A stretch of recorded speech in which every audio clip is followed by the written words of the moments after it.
Andy, I don't think I've been asked about a single category more this weekend than this one. No, there's plenty of interest in it, isn't there? And hopefully this is a little snapshot into what we're going to see with the 2017 version of Australian Ute category. The Super Ute. So we allot the points for the weekend and set the grid for this one. It's Kane Lobb on pole, like he was for race 1. Rowan Shepherd P2. Watch for a former champ, Dan Connor, inside row 3. The whole way through this field, there's talent, including Whitley outside row 5. Keep an eye out for the dude. He's starting inside row 8. That's Paul Morris himself out of 15th.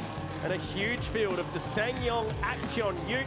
They run a Mercedes 2.3-litre 4-cylinder petrol engine, make about 150 horsepower at the wheels.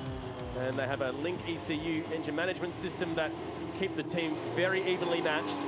There is Paul Morris. Sequential gearbox for these things. 4 ladies to watch out for, including Alexandra Whitley. Originally from Toowoomba over in Queensland, but now lives on this side of the Tasman with her fiance Peter Bennett, who is out there and racing in this one as well. Final race for the Sangyongs, the opening round of the 2016-17 summer. Getting set at Pukekohe Park. Creeping towards the lights. When they go out, the race begins. Oh, nervous moments as they go green. Very even start for the first 4 or 5 rows. Connor pushing the race leader forward at the first turn. And as they do, they go 2 and 3 wide through the first corner with ease. Yeah, and once these guys get a bit of momentum going, that's when we see the race start to get a bit exciting. You know, 2 by 2 through 1, 2, 3 and 4. We saw it even carry on through 5 and 6 yesterday for a little bit, didn't we? So we'll hold our breath. Hopefully they make it around this first lap without too many incidents, and then we can see how the race unfolds from there as the dude gives the thumbs up and says, I'm coming at you. He's got Peter Bennett ahead of him. Let's see if he can find his way through at turn 5, because there's a bit of a logjam ahead of him. Here's a lock up the inside. It's going to be tight down here. We sneak through. Looks like the race to a bakery at Smoko time when your nearest work site. Has anybody told them that the race is on? They look like they're still in formation off the start. It's amazing, they just haven't broken up at all. Tradies Paradise at turn 8, the hairpin. The Sangyongs sort themselves out, but it's a great start for Lobb. Actually, they've broken away here, the front 2. And there's a little bit of, well, witness marks on Joel Herbert's Ute.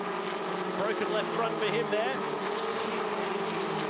Regine on the outside of the 74. On the extreme outside, they're still bumping and tapping. Gibson looks to the inside, can't make it stick there.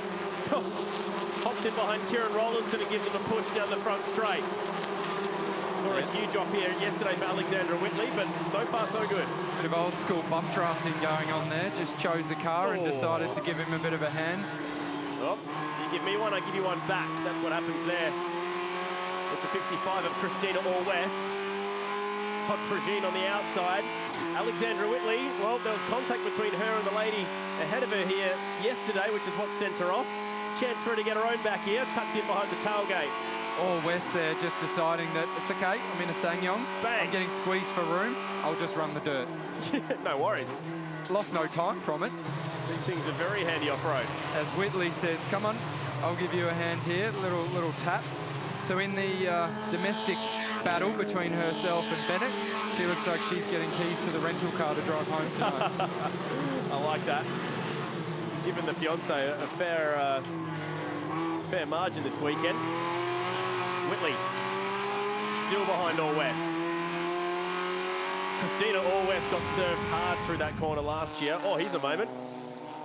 And fair old save. The Mark Ensom entry going off through turn 1. So you notice there, Mark's just straightened the car up before he's arrived at that sand trap to make sure that all the momentum's on board and he'll be able to carry on through without having to cause a safety car. Well played. 3 wide action on approach at turn 1. Oh, who turns in on this one? Whitley again on the outside, just like she was yesterday. All-West goes towards the back of that group. Connor on the outside, fighting with Gibson. Bang! Door to door. Is that 3 laps now for Connor and Gibson that they've been too glued. wide? Mirror to mirror. Joel Herbert, his sister, running in the touring cars here this weekend. Chelsea Herbert in the battle. Now the front two are working together to try and keep that distance at the moment. Here comes Joel. Oh, and just swinging around the outside. Connor couldn't quite get it made. Yeah, Shepherd and Lobb have actually checked out a fair bit, haven't they, for over the other 3 races this week, 2 races this weekend, sorry. We haven't seen such a large gap, so those guys have done a great job in the first few laps, just to put their heads down, like you said, work together, stay out of the mess, and it's delivered them pretty good results so far. Yeah, Rowan Shepherd hasn't even looked to try and make a move just yet for the lead, and it's working in their favour because they're building up that nice little lead. How about this? You don't get much closer through here. So in terms of size of car, the 2.3 litre engine is not that big, and we mentioned it over the previous couple of races that momentum is king for these guys. As soon as you lose any amount of momentum with a small engine and a big car, then it absolutely hurts your run. So, you know, that's what those guys at the front have been able to do. They haven't hurt their momentum. They've been able to keep flow. Oh, as we see, look at this. 2 by 2. Awesome racing for 3rd position. But you're right, you need that momentum at all times like a go-kart. They have 150 horsepower and they weigh 1.7 tons, so it's a very bad horsepower to weight ratio. So keeping the speed up at all times is key. Side-by-side action again here. This is a replay of what they were doing at turns 1, 2, 3. Giving each other just enough room. So not even the plastic wrap on the headlight cover there was going to save that one, was it? It's just plucked it straight off. That's how close it is at the front of the field in the Ssangyong Actyon series, which is expanding, by the way, Andy. They're over in the UK now. Belgium's got a series. Imagine these things around Spa. Be a long lifetime. Down through Eau Rouge.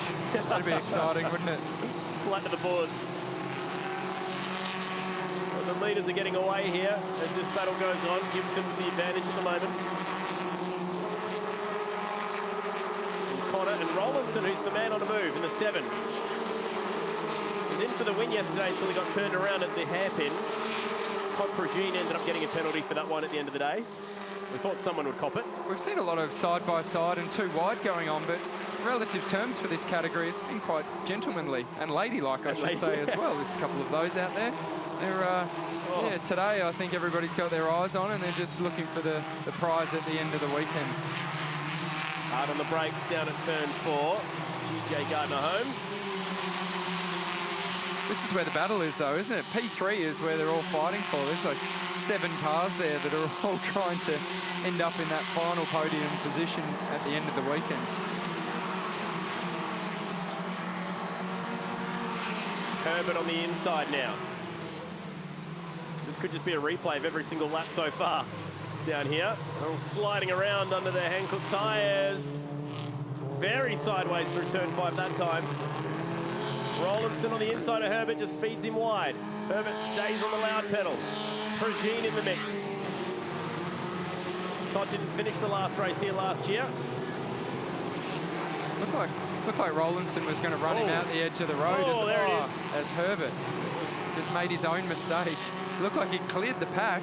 Got in too deep, car wouldn't turn, and he's ran off the edge of the road and just given Rollinson a little, hello, how you going there? Now Whitley's going to try and pick up on this.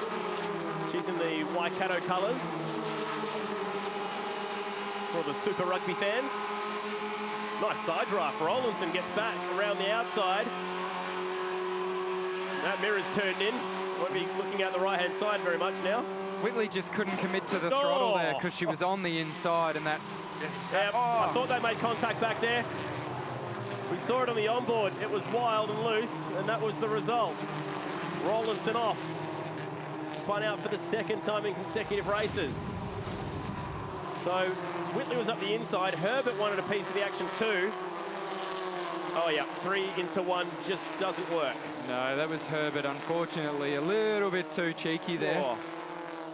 If you're making a move that far up the inside, 3 wide, then you just cannot carry that amount of pace in. Something's got to give, and unfortunately, Rollinson was the man in the wrong spot. This will be wild. Watch this. I'll go left. Wait, no, I'll go right. Whoa. And she picked it well, Alex. Gee, she had to think about it. She had to wash off a lot of speed. Good evasive driving. Off and into the dust. So the leader's looking steady at the moment. Lobb doing a great job out the front. Shepherd, he's been second the last 2 championships, and he's looking like he'll be second today.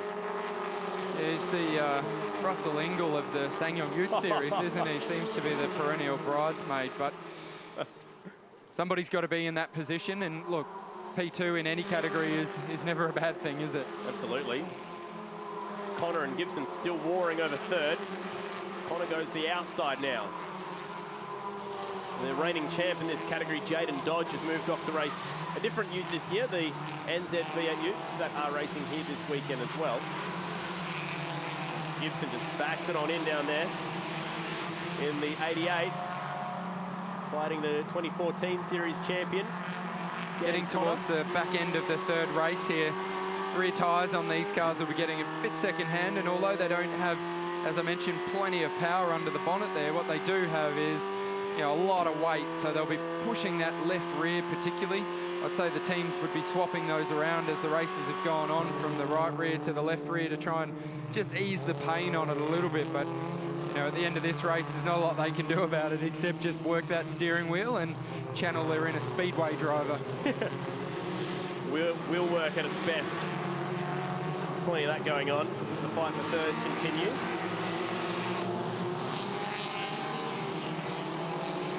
Right in behind the tailgate. Whitley on the outside at the hairpin, still fighting away for every position. She's got her hands full right now. We go on board with her. Oh, this is good. Oh, tap, bit of contact there. I was just about to say, look who's ahead of her. It's the fiance. Never like to see an incident through there. No, we had one last year actually. Christina Orr-West got turned into the fence there. Particularly when there's been so much rain around the verge on the side of the road is pretty wet. That was a very good bit of driving by Alex to hold on to it. She's done a brilliant job all weekend, hasn't she? You know, good presence of mind, like we saw with that incident through turn 1. Just had an idea that the car was going to flick back at some point. Yeah, she's been a display of car control this weekend, Whitley. She wanted to be a part of this battle, though. Fighting for the podium positions, still side by side. These two have been at it for all 8 laps of the race, fighting over third, and no one's been able to get up alongside him and be part of this battle. You can see Connor's helmet there on the inside, looking across to see what Gibson's up to, and Gibson looking back at him and saying, mate, I'm not going anywhere. I'm hanging on the outside. And the second of the Rollinsons gets picked up. That's Royce Rollinson there, moving up a spot. Cool story, this one. She might be coming last, but she's having a hell of a time here this weekend. Bronwyn Leach in the breast cancer awareness entry. Bring up the rear of the field. She drives for Team 4D Cup is the name of the breast cancer awareness team. New Zealand Female Motorsport Foundation behind her, one of the 4 female drivers in the field. Helping to spread a very important message here in this championship. Great initiative, and the car looks terrific. You know, it's not meant to be subtle, is it? It's bright pink for a reason, and that is so that everybody watching the coverage and everybody at the circuit, you know, can take notice of it and go out there and get a mammogram done. It's definitely a good thing to be doing. Oh, now, a little shortcut for Connor. He holds on to third. Prigine one's in. Here we go. Second last lap for the weekend for the Sangyongs. I can't believe that with all this battling going on between these two, no one else has been able to get a part of it as Morris gets Trey Nan in his mirrors. He's been quiet today. He has been. We haven't seen a lot of him. He's probably given Nan one on the way through. Nan's going to try and get him back. He learned in the first race he can't go around the outside of the dude down here. He will send you to the grass. Watch out, Trey. There you go. Read it like a book. Yep. But Trey knew it was coming too, and he just gets a huge advantage as a result. He knew it was coming. Interesting to see what the DSO for the category thinks about that one, whether or not Tran has to just... Probably curled up in the fetal position somewhere. Now, finally, they've managed to get ahead of Connor. Gibson's clear of it, side by side with Royce Rawlinson. Onto the front straight to start the last lap of the weekend. Kane Lobb and Rowan Shepherd out the front. This is the fight for third. It's Connor on the inside of Rawlinson on approach to turn one. We've seen one of the Rawlinsons off down there. Royce doesn't want to be the second one, so he backs out of it. The leader's looking close, but has Shepherd got anything up his sleeve? In the perfect spot to jump out and make a move. Has he been trying to save the tyres? Make sure that they didn't go too early so the rest of the field could catch them. Let's hope there's something's going to happen here, because, you know, if I was Shepherd, look at him, he's very deep on the brakes there, but, you know, maybe on the last lap, might just be a little bit too late. Kane Lobb looks pretty comfortable out in front and has done all race. Fight for third still raging on. No change there. Last chance. Oh, he thought about it, he had a wiggle. Went for the inside move, couldn't make it stick. Can he get a good exit out of here and draw level?